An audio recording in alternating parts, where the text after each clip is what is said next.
Et salut à tous, bonne année, une très belle et bonne année 2025. Je suis très heureux de vous retrouver aujourd'hui en ce début d'année, du coup pour vous parler de la nouvelle faction pour Conquest, la faction numéro 9, les Yoroni. Les Yoroni sont une faction très inspirée du folklore japonais, donc les Oni, les Yokai et ce genre de choses. C'est une faction qui va vraiment être incroyable visuellement parlant. Mais avant de vous présenter tout ça et de vous présenter un petit peu, décanter ce qu'il y a eu à la Happy Hour hier, n'hésitez pas à commander ou à précommander votre Conquest sur la boutique MaxiRev. Évidemment, cela soutient la boutique. Et si vous souhaitez passer ou soutenir la chaîne et me débloquer également du temps pour pouvoir travailler là-dessus, vous avez un petit code du coup Brushido qui vous permet d'avoir moins de 10% sur le store Parabellum, qui est valable pour les précommandes et pour l'ensemble de la boutique. Donc surtout, n'hésitez pas et je vous remercie d'avance. Et je remercie évidemment tous ceux qui sont déjà passés par mon code. Cela aide énormément la chaîne. On va y aller direct pour du coup les présentations. Qu'est-ce qu'on a eu de beau hier soir? Donc on nous a présenté un petit peu l'archange pour les 100 royaumes qui arrive en janvier. L'archange fait pas moins de 29 cm de haut, donc il est absolument huge. Voilà, à transporter ça va être la merde, sauf je pense qu'on devrait pouvoir modifier peut-être un peu les bras ou en tout cas les aimanter. Mais l'archange est absolument énorme et le profil est également excellent. On continue, donc on nous a présenté donc le errant de l'ordre du bouclier. En gros, vous allez pouvoir obtenir sa carte, si j'ai bien compris. Vous allez pouvoir obtenir sa carte auprès de votre boutique à commander. Donc à voir, je n'ai pas bien compris exactement comment ça se déroulait. Il y a le petit texte qui est juste là. On vous en reparle très vite, sinon n'hésitez pas à aller sur la page Facebook, etc. Et je vous donnerai la marche à suivre. Bon alors, quoi de nouveau? Comme je vous l'avais dit, les Yoroni, ils sont très inspirés du coup du folklore japonais. Alors moi, pour ceux qui me connaissent, j'ai toujours dit, dès qu'ils sortent une faction inspirée japonais, je pète un câble. Bon ben voilà, c'est fait, donc pétons notre câble. Qui ont un système de fonctionnement très particulier. C'est une faction uniquement brute et monstre. Donc ça pour alors débuter ou pas, je sais pas. La faction est hyper intéressante parce que c'est bien aussi d'avoir du nombre. Donc beaucoup de stands pour pouvoir capturer les objectifs, etc. Mais après, en termes de peinture, vous pourrez construire votre armée un peu plus rapidement que les autres. Également, du coup, en fait, ça va être un système d'activation un petit peu spécial, donc, dont on va parler un petit peu plus tard. Donc là, ici, je vous mets le petit texte sur ce que je viens de vous dire. Donc c'est vraiment un mariage élégant entre la violence des éléments, des démons, de la culture fantastique, également donc avec la mythologie japonaise. On va avoir des kitsune, on va avoir des oni, on va avoir des kappa, enfin bref, vous allez les voir juste après, c'est une dinguerie. Moi, je suis instantanément tombé amoureux. Mais avant, le Founder.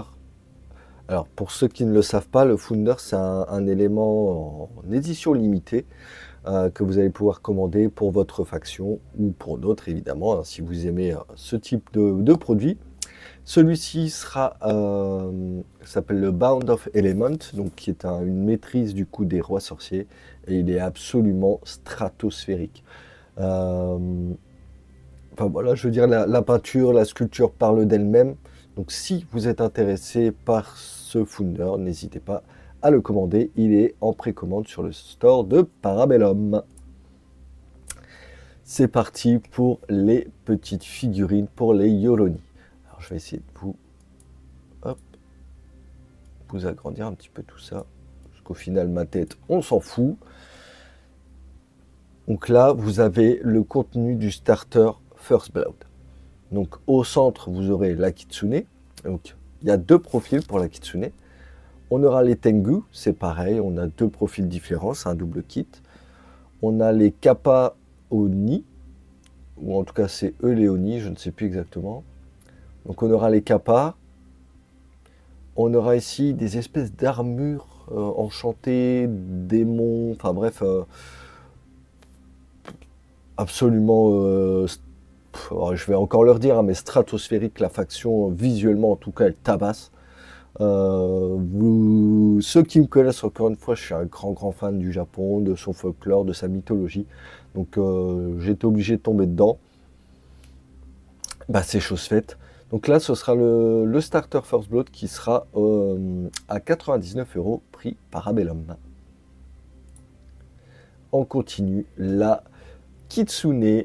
Alors, Founder, c'est pas vraiment un Founder, la Kitsune Preview Edition qui sortira un petit peu comme on avait eu des figurines un petit peu dans ce style-là, qui sortira un petit peu en amont. Elle va sortir fin mars, alors que la faction, elle sort. Non, elle arrive fin février, excusez-moi, alors que la faction arrive fin mars. Donc c'est une Kitsune en édition limitée qui est disponible que pour 2 mois et qui vous permettra de jouer les 2 profils de Kitsune à votre guise. Elle est au prix de 60 ou 69 € sur le store Parabellum. Je la trouve absolument magnifique. On continue. Le nouveau starter de joueurs, donc dans un premier temps, on a le starter de joueurs Wadrun Yoroni, qui est excellent. Et par la suite, justement, je crois que c'est à milieu de l'année, on aura une campagne avec donc les fichiers STL, des décors, etc. Des Wadrun et des Yoroni. Donc alors là, j'ai juste... Moi, je vais exploser. Hein. Clairement, je vais totalement exploser. Le starter, il vaut clairement son pesant. Il est à 200 € prix Parabellum. Donc dedans, vous aurez 2 sets de dés, 2 réglettes, 2 sets de décors 2D. Parce que maintenant, dans les starters, on a des décors 2D. Donc ça, c'est juste excellent. Et en termes de rapport qualité-prix, c'est juste excellent. Là, en moyenne, on est sur 100 €. Là, vous êtes en moyenne sur 50, sur, allez, on va dire 40. Bon, on a déjà quasiment remboursé le starter.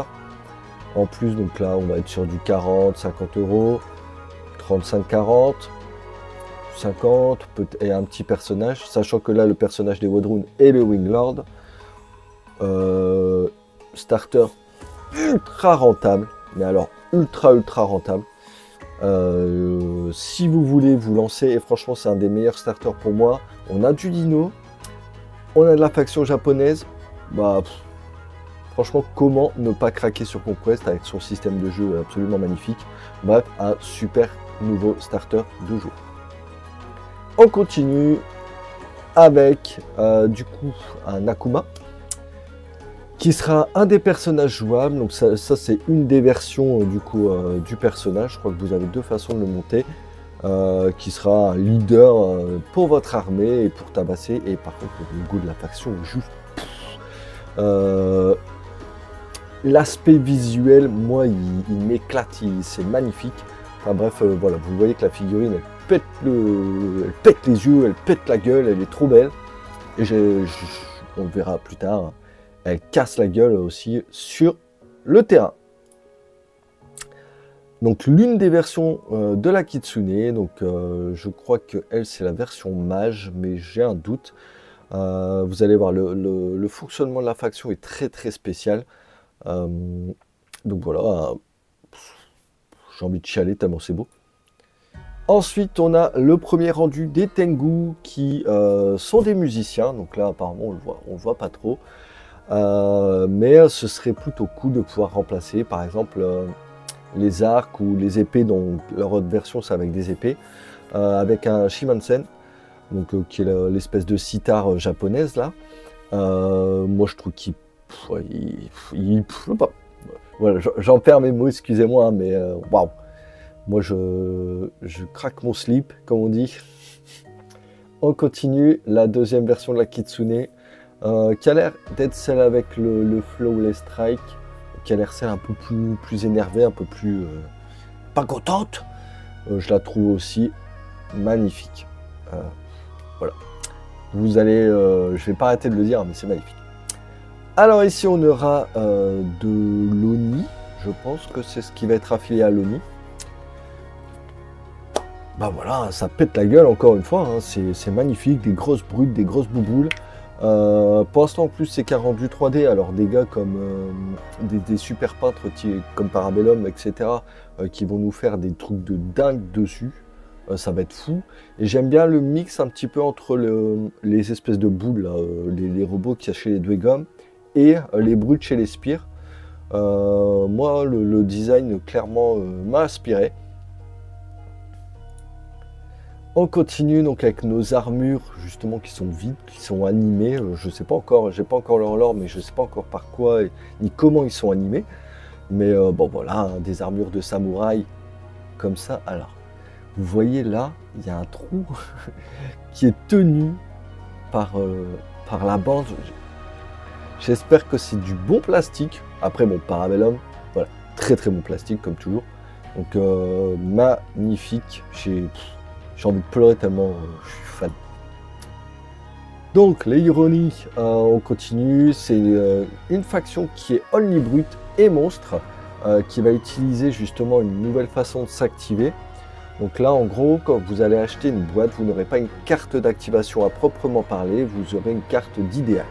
Cette carte d'idéal est affiliée à une force, on va dire ça comme ça. Je montrerai le tableau plus tard. Et assigné à une force, et du coup, grâce à ça, vous pouvez activer n'importe quel régiment. Mais si vous activez le régiment qui va avec le type de carte que vous avez, eh bien vous allez gagner des bonus. Donc ça va être exceptionnel comme gameplay. Et c'est un gameplay que j'ai jamais vu dans d'autres jeux. Donc c'est vraiment excellent. On continue, donc là, l'Oyabun, pardon, donc c'est pas un Akuma, l'Oyabun qui fait quand même 7,5 cm de haut. À côté, le nouveau Men at Arms qui a 5 cm. Bon bah vous voyez, faction full brute, on va arriver avec des gros tas là, comme ça, avec des... Bon, ça va être absolument exceptionnel. Donc je vous en parlais, la façon de fonctionner des Ideal Cards. Donc des cartes d'idéal, vous avez donc ici 5 effets de cartes. Donc vous avez le K, qui est la force, le Chi. Vous avez ensuite le Kaze, vous avez le Sui et le Ku. Donc la force, la résistance, donc force défense en gros, l'adaptabilité, Void, donc je pense que ça va être la magie ou un truc comme ça, ou un petit peu le fumier. Et vous voyez les bonus qui incombent. Hop, je vais décaler un petit peu. Encore une fois, on s'en fout de ma tronche. Pour la force, si vous activez le régiment K, avec sa carte, vous gagnerez Impact plus 1 et Brutal Impact plus 1. Donc si le régiment l'a déjà, bon ben voilà. Ensuite, au niveau du Chi, vous gagnerez Indomitable 2. Donc ça peut faire quelque chose d'hyper défensif aussi. Le 4C, donc là ici, vous gagnerez plus 2 sur votre première marche. Bon, excellent. Ensuite, pour l'adaptability, pour le Sui, c'est bien ça, Sui, ouais. Vous pouvez choisir un stand. Et en gros, vous pouvez choisir un stand dans votre régiment et que vous allez compter comme votre stand de commandement. C'est-à-dire que vous pouvez vous placer d'une certaine manière en effleurant un objectif, mais avec pas le stand de commandement justement. Et si votre stand de commandement a des effets spécifiques par rapport à l'objectif, et ben du coup vous pouvez le décaler en fait. Et c'est juste trop bien. Et ensuite, pour le coup, le régiment ajoutera plus 1 d'évasion jusqu'à un maximum de 3 jusqu'à la fin du route. Voilà. Moi je suis ultra fan, ça me rappelle un petit peu donc les Wadroon. J'aime beaucoup en tout cas ce qu'on nous a présenté pour le moment. On continue. J'avais fait un petit zoom sur les cartes. N'hésitez pas à mettre en pause si vous voulez regarder. Ensuite, vous avez différentes disciplines. Donc, je vous en parlerai un peu plus en profondeur du coup sur la vidéo consacrée au Yoroni. Là, c'est vraiment pour vous présenter un petit peu, débriefer la Happy Hour. Donc déjà, par exemple, pour un personnage K, vous allez pouvoir pour 40 points gagner Quicksilver Strike, donc frappe en premier, entre guillemets, et effectuer des actions de duel. Et les actions de duel ne peuvent pas être refusées. Vous avez des personnages monstres. Voilà, j'ai que ça à dire. Ensuite, Anya, 30 points, vous gagnez Terrifiant 1. Bon, ça je pense que ça va être un des trucs les moins joués. Et ensuite, Kenchibu Dancer, là moi j'ai beaucoup aimé. À chaque fois que l'ennemi du coup rate un jet de défense, ses blessures au moral compteront pour 2. Waouh, pour 15 points c'est excellent. Ensuite pour le Chi, 30 points du coup vous allez pouvoir gagner Ardennette plus 1, très important. Donc pour 25 points vous allez pouvoir gagner Tenace 1, vous et votre régiment, jusqu'à un maximum de 2 pour le Tenace tout de même.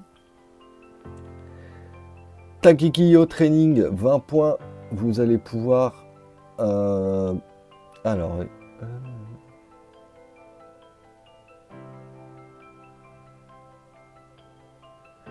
en gros, pour 20 points, si j'ai bien compris, si le régiment auquel ce personnage est attaché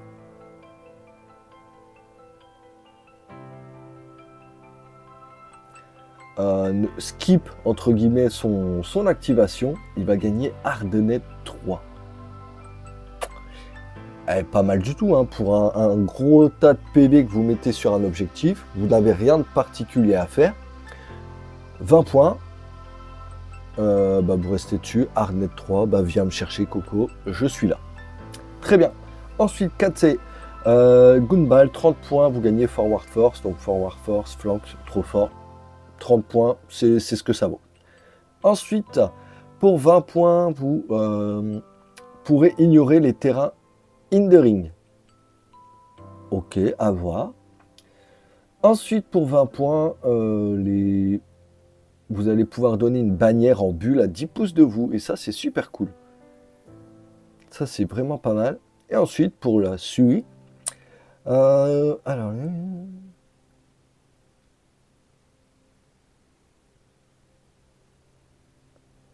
alors, pour 30 points, si le régiment auquel est attaché le personnage réussit un sort, le régiment du coup récupérera le même type de carte idéale, je ne sais pas trop comment ça va s'appeler en français, que le personnage. Parce que du coup, vous pouvez prendre un personnage K et un régiment 4C.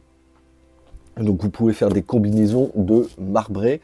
Pour 30 points, je pense honnêtement que ça les vaut. C'est peut-être hyper adaptable en fonction de la partie, mais terrible. Ensuite, pour 20 points, les stands au contact.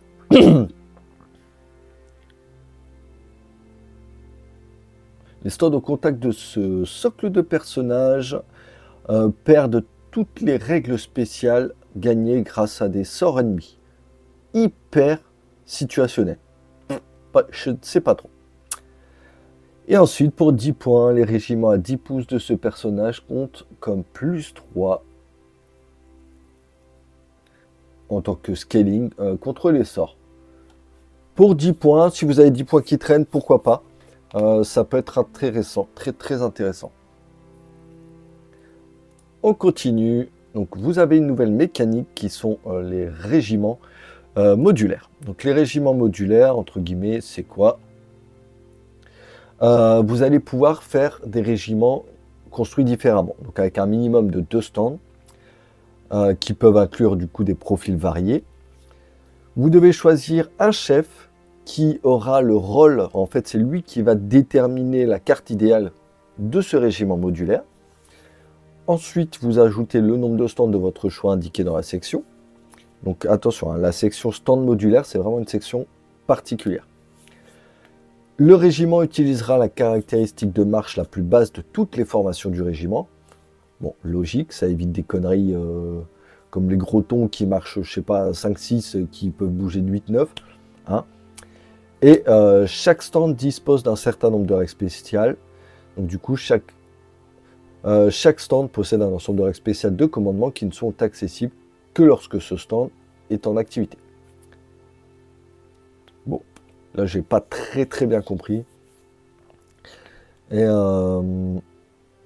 lorsque vous effectuez une action de clash du coup avec ces régiments-là, vous allez devoir séparer vos attaques. Vous ne faites pas un pool commun. Si vous avez un Oni qui tape d'une certaine manière et un Kappa qui tape d'une certaine manière, il faudra séparer vos jets de dés.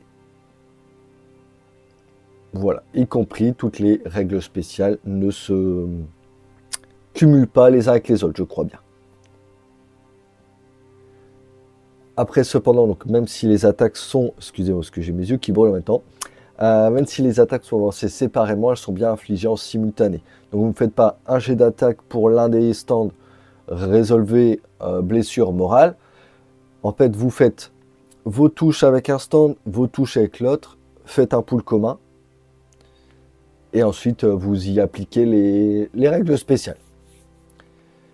Ensuite, tous les régiments modulaires de l'armée gagnent une règle spéciale qui s'appelle éclairé. Donc la première fois que le régiment sera démoralisé pendant la bataille, et du coup il pourra effectuer automatiquement, hors séquence en tout cas, une action de ralliement ou de ralliement de combat à la fin de l'action qu'il a causée. Donc en gros, le mec arrive, vous êtes à 2 stands, il vous en pète un, vous devez être broken, et ben là en fait, hors séquence, directement après qu'il vous ait mis le statut broken, vous faites l'action de ralliement. C'est très bien, très bien. Perso, j'aime beaucoup cette mécanique, je la trouve hyper intéressante, à voir ce que ça donne en jeu.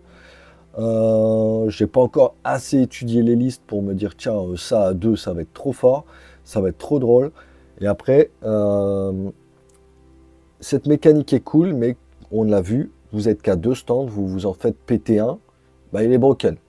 Vous subissez les blessures de la même manière que les autres, vous subissez le moral de la même manière que les autres. Donc 2 stands, c'est pas beaucoup. Donc à moins d'en faire beaucoup de petits, mais je ne sais pas encore trop. On continue. Les premiers profils du Oni Akuma. Donc le Oni Akuma, donc là ici on a un stand pour 80 points. Est-ce que c'est pas du coup ceux de First Blood? On s'en fout de First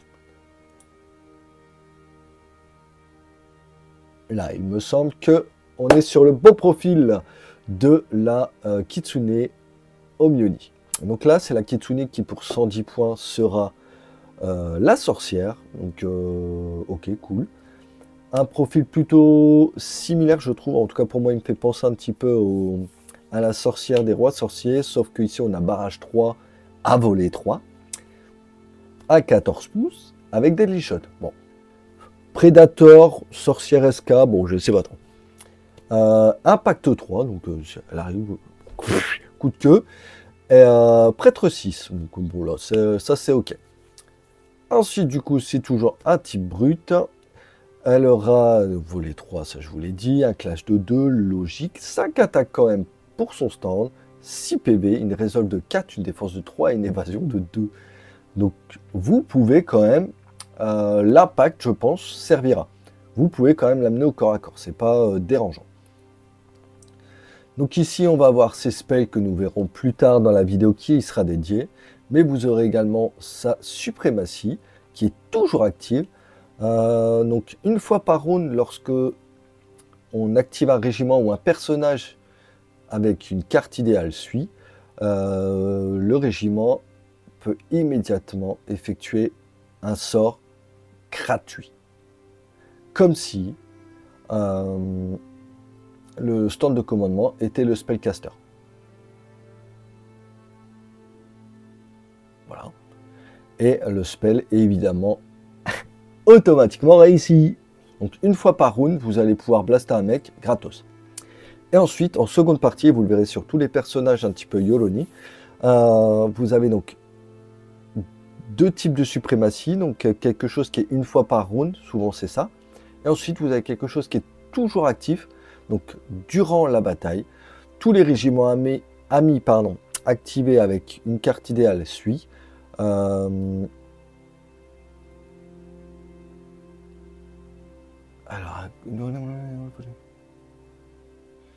Alors, en gros, donc là, qu'est-ce que ça veut dire? Et ce sera un peu pareil sur tous les personnages. Donc, si la Kitsune est votre Warlord, si vous activez un régiment avec la carte Suis, eh ben, il va pouvoir obtenir les bonus alors qu'il n'y est pas affilié. Ça peut vraiment créer des combos. Alors, par contre, la faction va péter le cerveau, mais ça va créer des combos excellents. En mainstay, on retrouvera du coup nos régiments modulaires. Vous aurez également un Domaru Jinsei. Et en restricted, vous aurez le Yasei no Bakemono et le Dai Bakemono. Donc là, je pense que c'est deux monstres. Hein. On continue. En parlant de monstres, on a le Yasei no Bakemono. Et au-dessus, c'est celui que j'ai cité précédemment. Alors, on en a un qui peut utiliser une règle spéciale, donc Injutsu, qui est une action hors combat, mais qui doit être sa première action. Et c'est-à-dire qu'il va faire une marche de 12 pouces, straight. Il va ignorer tous les terrains et tous les personnages. Il doit évidemment finir dans une position légale, mais s'il a traversé une unité, il peut lui coller un pain. Il fait une free out of séquence, donc en plus une action d'attaque gratuite, contre le régiment qu'il a traversé. Donc ces touches seront infligées sur le front du régiment. Ça va. Et une fois qu'il a terminé cette action, enfin donc s'il fait cette action, du coup il termine son activation. Moi j'aime bien. Moi j'aime bien ces mouvements 7. Là ici du coup vous perdez 2 pouces. 2 actions. Bon, ça a Cleave 1, ça a Fearless, Impact 5, Terrifiant. Vanguard 3. On n'a pas encore les détails du Vanguard X, mais on verra. Et ensuite, le Battlefield Roll, ça c'est intéressant, il va pouvoir suivre ce qu'il veut. Donc le cas, le Chikatse suit Q. En gros, il va prendre simplement le Battlefield Roll du Warlord. Moi j'adore. 260 points ensuite, le Yasei no Bakemono. Mouvement 7, clash de 3, donc on est un tout petit peu en dessous, un petit peu moins d'attaque. 18 PV quand même, le cochon. R4, D3, Eva 2. Waouh, pour un monstre à Eva 2, la vache. On a vu qu'il y a des cartes qui peuvent augmenter l'évasion. Hein. Je dis ça, je dis rien. Cleave 3, par contre, ça tabasse. Fearless, Impact 7, Terrifiant 1, Vanguard, Instoppable. Et ensuite, à chaque fois que ce monstre du coup gagne les bénéfices d'une carte idéale, vous le gardez jusqu'à la fin de la bataille.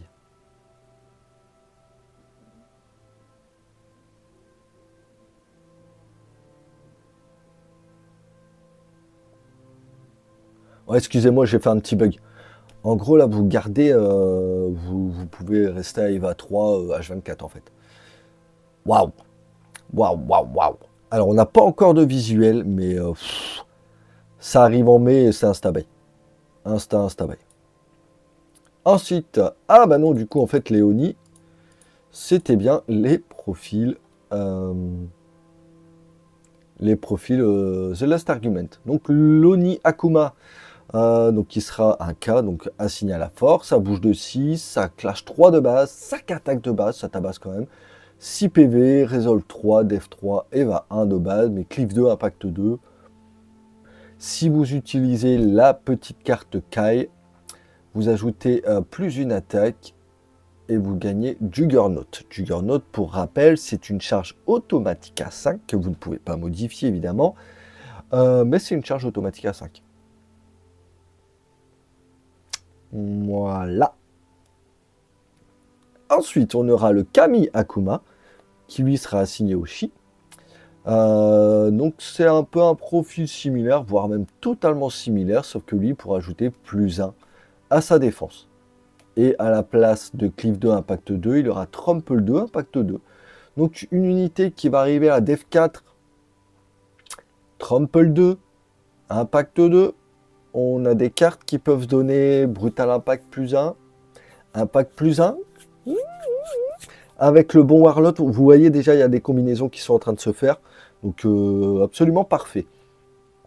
Tengubuchi, 75 points. Donc là, ici, on est sur du mouvement 7. On bouge un peu plus vite. Évidemment, on sera un peu plus squishy. Ça tabasse quand même. On a quand même 6 attaques à classe 3. Resolve 3, Dev 3, Eva 1. Mais Flawless Strike, Impact 2.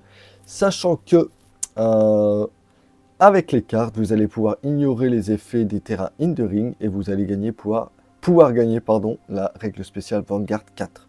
Waouh! Et si ce régiment est uniquement composé de Tenchibushi ou Akuma, vous allez pouvoir gagner la règle spéciale vol. Ouais, moi j'adore. Et ils sont assignés au 4C. Donc c'est cool. Cool, j'aime beaucoup. Bon, ça on a vu, c'est bon. Hein, donc le côté First Blood, la petite bannière que vous pouvez retrouver sur le site, évidemment, si vous voulez commander en préco. Il y a le petit code Brushido si vous voulez me soutenir. Mais ce n'est absolument pas obligatoire. On a également des nouveaux starters. Donc, j'ai pas eu le temps de screen tous les nouveaux starters. Alors, on en parlait un petit peu hier sur le Discord. Je les trouve un poil moins intéressants que les Supercharge 5e anniversaire. Donc là, vous avez le starter Spires, qui est cool. Le starter Wadroon. Alors, WT1, donc du coup, sans la grappe des Chosen of Conquest, dommage. Encore un Chieftain, des Thunder Rider et des Warbreed. Alors, je préférais Thunder Rider Raptor personnellement, mais voilà. Ok, cool. Ensuite, on a le starter City States. Donc là, on a quand même c'est du Clockwork, ça, je crois. On a de l'Oplite, de la Gema et du Conneil, là, je sais plus comment ça s'appelle, avec un mécaniste. Je sais pas. En combinaison de l'ancien, oui. Mais pour démarrer dessus, je sais pas. Les joueurs City States sauront mieux répondre que moi, mais je sais pas trop. Ensuite, on a le Hall Dominion. Donc le Hall Dominion, il est plutôt cool. Xiliarch avec du coup des Vareg, des Atanatoi, ou Atanati, ça dépend comment on le dit. On a les petits centaures et évidemment les légionnaires. C'est encore une fois pareil. Pas assez de légionnaires. Par contre, ces deux-là, c'est du bourrin. J'adore. Ensuite, on a le nouveau starter Cité État. Enfin, un vrai fucking starter pour la faction. Là, on a encore une sorcière. Bon, soit. Un seul Ifrit, mais des Goals, des Dahanur. Et surtout, on a un Bakazura. Là c'est un vrai starter. Vous voulez démarrer Roi Sorcier, il est parfait. Il est vraiment parfait de chez parfait. Bon, je l'ai pris plusieurs fois. Et également, alors ça, à venir, donc là je crois que c'est pour mai, si je ne dis pas de conneries, Artisan de série Sion of War, les Chosen of War et le Sion of Death. J'ai envie de chialer. Je vous jure, j'ai envie de pleurer. C'était ma soirée. Donc, je vous remets l'image en gros.